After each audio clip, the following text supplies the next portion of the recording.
श्री माता जी, ये राजकीय वरिष्ठ माध्यमिक विद्यालय ग्राम इस्लामपुर गुरुग्राम महानगर के 10वीं कक्षा के विद्यार्थी और उनके गणमान्य शिक्षक वृंद हमारे समक्ष बैठे हैं। आज एक ऐसा पावन अवसर है जिसे हम शिक्षक दिवस कहते हैं, जो हमारे प्रथम राष्ट्रपति डॉक्टर सर्वपल्ली राधाकृष्णन के जन्म दिवस के उपलक्ष्य में मनाया जाता है। और उस पर हमें एक छंद संस्कृत का याद आता है जिसमें वो कहते हैं कि गुरुर ब्रह्मा गुरुर विष्णु गुरुर देवो महेश्वर गुरुर साक्षात पर ब्रह्म तस्मै श्री गुरुवे नमः। ये श्लोक आपने अपने विद्यालय की दीवारों पर देखा होगा। चकरपुर के विद्यालय में तो हॉल में लिखा हुआ है, बाकी जगहों में कहीं न कहीं होगा। अब साहब, गुरु के बारे में कबीर कहते हैं कि गुरु गोविंद दोऊ खड़े काके लागू पाए बलिहारी गुरु आपने गोविंद दियो बताए। मतलब गुरु का दर्जा वो है कि जो आपको ईश्वर से मिलवा सकता है। ऐसे गुरु की महिमा को मैं हृदय से नमन करता हूँ। तालियां बजाएं।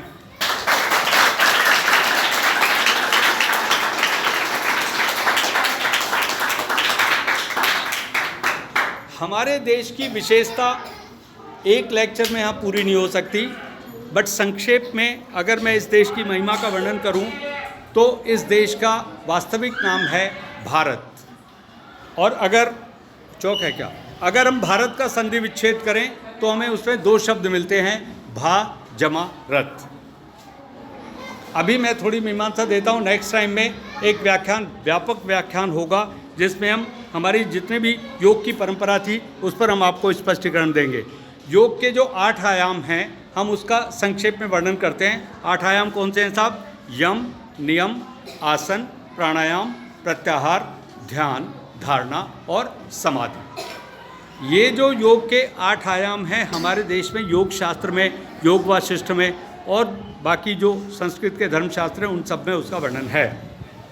हम बात कर रहे हैं इस समय 8वें आयाम की, योग का अंतिम आयाम, जो आयाम प्राप्त होने के बाद आपकी आत्मा का परमात्मा से मिलन संभव हो सकता है।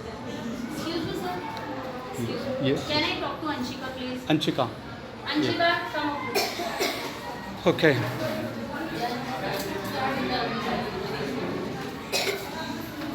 योग का जो तात्विक अभिप्राय है वो है आत्मा का परमात्मा से मिलन। और वैसे मतलब है दो वस्तुओं को जोड़ना, 2 + 2 = 4। किसी चीज़ को जोड़ना, ओके, मिलान करना, दैट इज योग। ओके, योग चित्त वृत्ति निरोधा। अगर आपको योग की प्राप्ति हो जाती है तो आपका चित्त एकदम स्थिर हो जाता है और उसमें हलचल खत्म हो जाती है। अभी आप देखो, आंख बंद करके आपके मन में एक के बाद एक अनेक विचार आ रहे हैं। आप क्या अपने चित्त को काबू कर सकते हैं? क्या आप मन को स्थिर कर सकते हैं? विचारों को थाम सकते हैं? जरा आंखें बंद करके ध्यान लगाने की कोशिश करो। क्या आपका चित्त स्थिर हो सकता है? दीदी आप यहाँ पे आ जाओ ना, ऐसे बस यहाँ पे आ जाओ, उस पर यहाँ खुले खुले बैठो, आंखें बंद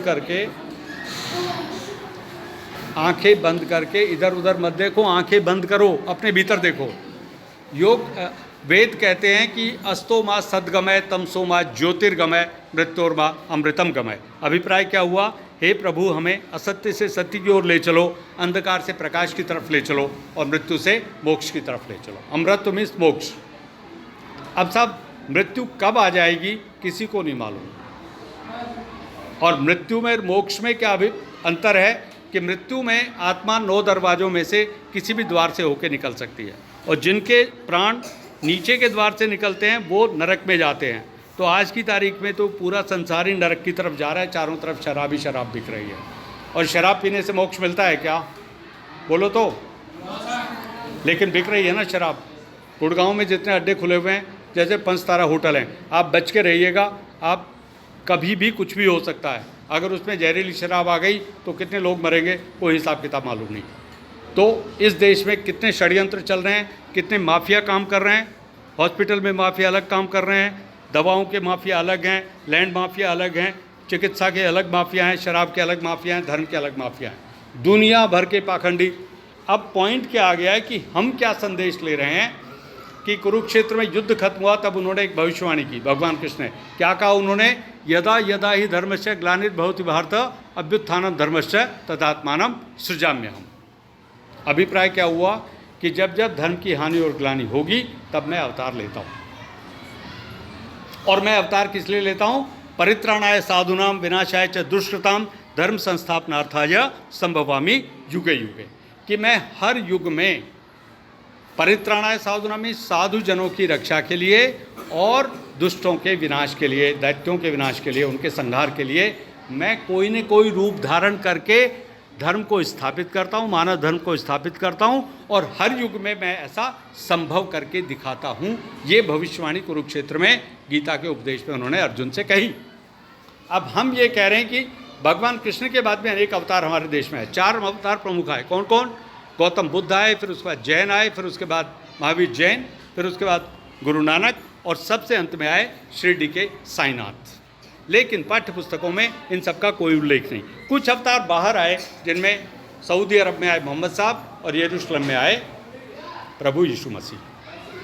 अब हम बात कर रहे हैं सामान्य, एक चित्र रखा हुआ है, एक स्त्री का चित्र जो देखने में 2 नेत्रों से एक सामान्य गृहिणी दिख रही है, लेकिन ये सामान्य नहीं है, इसके भीतर पूरा देवलोक समाहित है। इनको हनुमान जी देखने, इनको दुर्गा देखने, इनको शिव जी देखने, इनको गणेश जी, इनको राम, इनको कृष्ण, इनको मोहम्मद साहब, इनको ईसा मसीह और उनको शिव जी देखना है, कोई और रूप देख। जो स्वर्ग से उतरे हैं वो सारे के सारे देवता इसके भीतर इकट्ठे होकर के आ गए।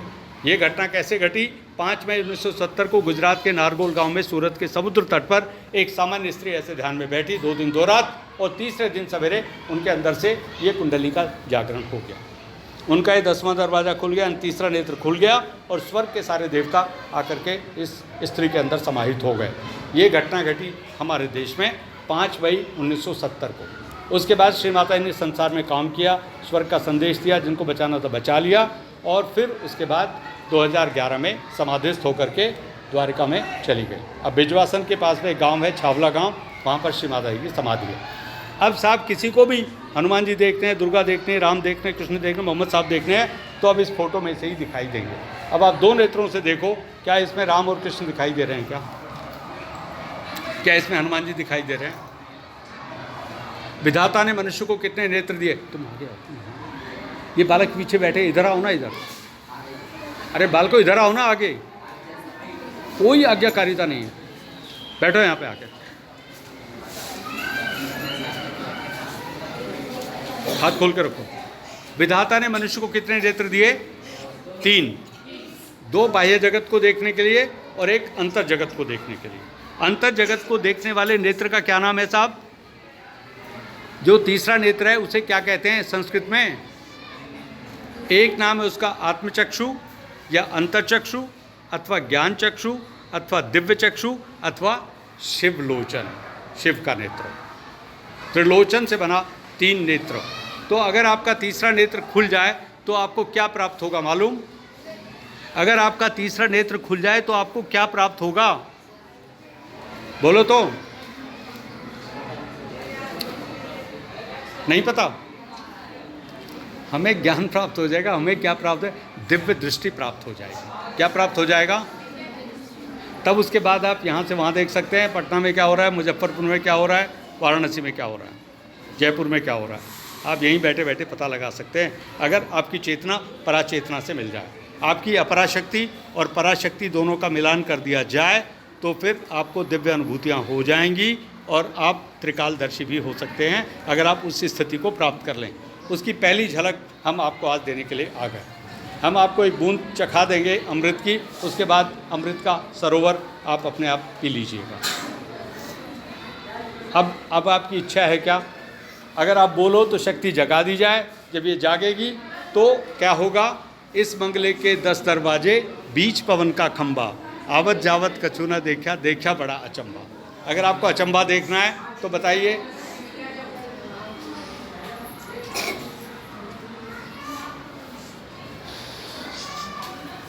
जब हमने नल चला दिया, पानी नीचे बह रहा है, बाल्टी इधर रख दी, सारा पानी वेस्ट जा रहा है।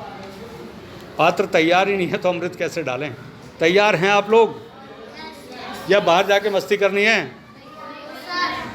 जीवन ठीक करना है कि नहीं? कन्याएं विशेष रूप से, इनका जीवन सुरक्षित नहीं है, किसी भी रूप में सुरक्षित नहीं है। इतना अपराध हो रहा है बाहर की रोक ही नहीं सकते, न पुलिस रोक सकती न प्रशासन। ये फ़ोटो रोक देगी। आप जब इससे बोलोगे माँ इस दुष्ट आत्मा को परे कर दीजिए, कोई दुष्ट आत्मा को छू भी नहीं सकती। ऐसी शक्ति इसमें है, बोलने के साथ काम करेगी। लेकिन अभी आपको कुछ भी नहीं पता इसके बारे में। आप बोलो तो जागृत कर दें, आप बोलो तो जगा दें, वरना तो आपके अंदर सो रही है, आप ही के भीतर बैठी है, बस जगाने की देर है। आप हाँ भरोगे तो जाग जाएगी। बोलो तो हलचल क्यों कर रहे हो? फिर शांति से बैठो ना, दोनों हाथ खोल लीजिए। श्री माता जी, आप कौन हैं? कृपया अपना परिचय हमें दीजिए। क्या आप सचमुच में आदिशक्ति हैं? हम ये कैसे यकीन करें कि आप आदिशक्ति हैं? अगर आप सचमुच में आदिशक्ति हैं तो अपनी शक्ति का एहसास हमें कराओ। हमारे मन की सारी चिंताएं मिटाओ। हमारे जीवन के दुख दर्द खत्म करो। हमारी पढ़ाई की मुश्किलें हल करो। हमें शुद्ध विद्या और ज्ञान दो। हमारे विचारों को पवित्र करो और हमारी आत्मा को आलोकित करो। हमारी आत्मा को प्रकाशित करो। उसे इस शरीर के बंधनों से मुक्ति दे दो। आपने बोल दिया। अब ये फ़ोटो आपको जवाब देगी, जो आपके हाथों की उंगलियों पर सुनाई देगा। आंखें बंद कीजिए, दोनों हाथ खोल के रखिए और देखिए, अपने हाथ चेक कीजिए। मेरी तरफ मत देखो, फ़ोटो को देखिए। अब देखिए, आप अपने हाथों की उंगलियां चेक कीजिए। ध्यान में जाओ, ध्यान में जाओ। बहुत हलचल है, ध्यान में जाओ। 2 मिनट आंखें बंद करके भीतर जाओ, अपने भीतर। दीदी अपने भीतर, हंसने का टाइम नहीं है, बाद में हंस लेना। 2 मिनट ध्यान में जाओ। अब देखिए, हाथों की उंगलियों पर ठंडी ठंडी इलेक्ट्रोमैग्नेटिक तरंगें आपको महसूस हो रही हैं, जो गर्म भी हो सकती हैं, ठंडी भी हो सकती हैं। आपकी चेतना के अनुसार एकदम शांत हो जाओ और सिर्फ ये बोलो, माँ हमें दिव्य शक्ति दीजिए और हमारे जीवन के सभी कष्ट समाप्त कर दीजिए। हमारे सारे दुख दर्द खत्म कर दीजिए। हमें एक नया जीवन दीजिए, आनंद और प्रेम से परिपूर्ण, आनंद और प्रेम से भरपूर जीवन, सुखी और शांत जीवन। हमें इस मानव जीवन से मुक्त कर दीजिए। आपने बोल दिया। अब देखिए, अपने अपने हाथ चेक कीजिए, उंगलियां चेक कीजिए। उंगलियों पर एक ठंडी ठंडी इलेक्ट्रोमैग्नेटिक विद्युत और चुंबक का मिला जुला रूप, आपको शक्ति की तरंगे महसूस होना शुरू हो गई है। कितने लोगों को फीलिंग आ गई है? हाथ ऊपर करें। ये छोटे वाले तो आ गई होगी ना। कैसा लग रहा है? ठंडा या गरम? ठंडा। पीछे पीछे हाथों की उंगलियों पे गरम है या ठंडा? इस तरफ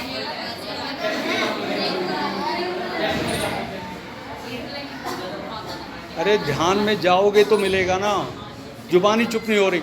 1 मिनट मुंह तो इसको बंद रखो 1 मिनट के लिए। आंखें बंद करके 2 मिनट ध्यान में सिर्फ इतना बोलो, माँ हमें दिव्य शक्ति दीजिए।